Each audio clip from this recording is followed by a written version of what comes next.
भारत और इंडोनेशिया ने रक्षा संबंध बढ़ाए। नई दिल्ली करेगा ब्रह्मोस मिसाइलों की आपूर्ति। इंडोनेशिया के साथ ब्रह्मोस मिसाइल सौदा भारत द्वारा वियतनाम और फिलीपींस के साथ इसी तरह के समझौतों पर हस्ताक्षर करने के बाद हुआ है।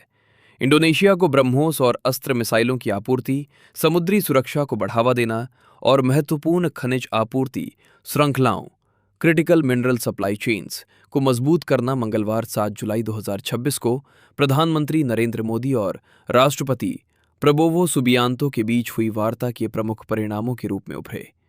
दोनों पक्षों ने महत्वपूर्ण खनिज, प्रौद्योगिकी, खाद्य सुरक्षा, दवाओं और समुद्री सुरक्षा सहित विभिन्न क्षेत्रों में द्विपक्षीय सहयोग को महत्वपूर्ण रूप से बढ़ाने के लिए लगभग 1 दर्जन समझौतों पर हस्ताक्षर किए। श्री मोदी 2018 की भारत इंडोनेशिया व्यापक रणनीतिक साझेदारी के ढांचे के तहत व्यापार और सुरक्षा सहयोग को मजबूत करने के लिए अपनी 3 देशों की यात्रा के पहले चरण में सोमवार 6 जुलाई 2026 को जकार्ता पहुंचे, जहां उनका रेड कारपेट स्वागत किया गया। ये पता चला है कि दोनों पक्षों द्वारा अपने रक्षा संबंधों को बढ़ावा देने के उद्देश्य के बीच इंडोनेशिया ने ऑपरेशन सिंदूर के दौरान हवा से हवा में मार करने वाली भारत की अस्त्र मिसाइल की सफलता के बाद इसे आयात करने का निर्णय लिया।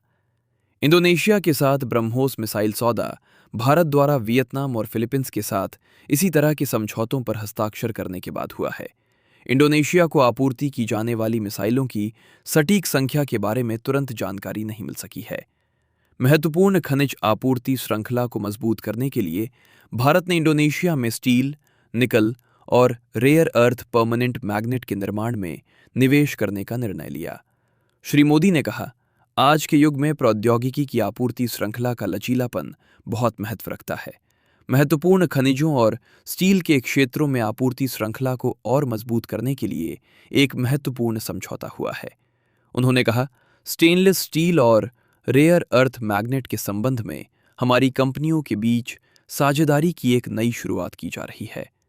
भारत और इंडोनेशिया रणनीतिक रूप से महत्वपूर्ण सबांग बंदरगाह को संयुक्त रूप से विकसित करने पर भी सहमत हुए, जो मलक्का जलडमरू मध्य की ओर देखता है और भारत की ग्रेट निकोबार बंदरगाह परियोजना से 100 मील दूर है।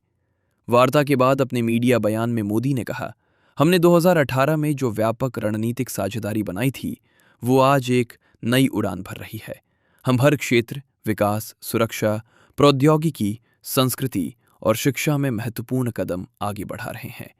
उन्होंने कहा, मुझे विश्वास है कि भारत इंडोनेशिया साझेदारी का एक स्वर्ण अध्याय आज से शुरू हो रहा है। प्रधानमंत्री ने कहा कि भारत और इंडोनेशिया के बीच बढ़ता विश्वास द्विपक्षीय रक्षा, सुरक्षा और समुद्री सहयोग को मजबूत कर रहा है।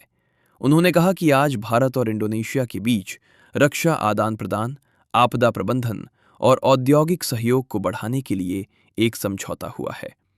श्री मोदी ने इंडोनेशिया में भारतीय प्रबंधन संस्थान बेंगलुरु का एक कैंपस स्थापित करने के निर्णय की भी घोषणा की।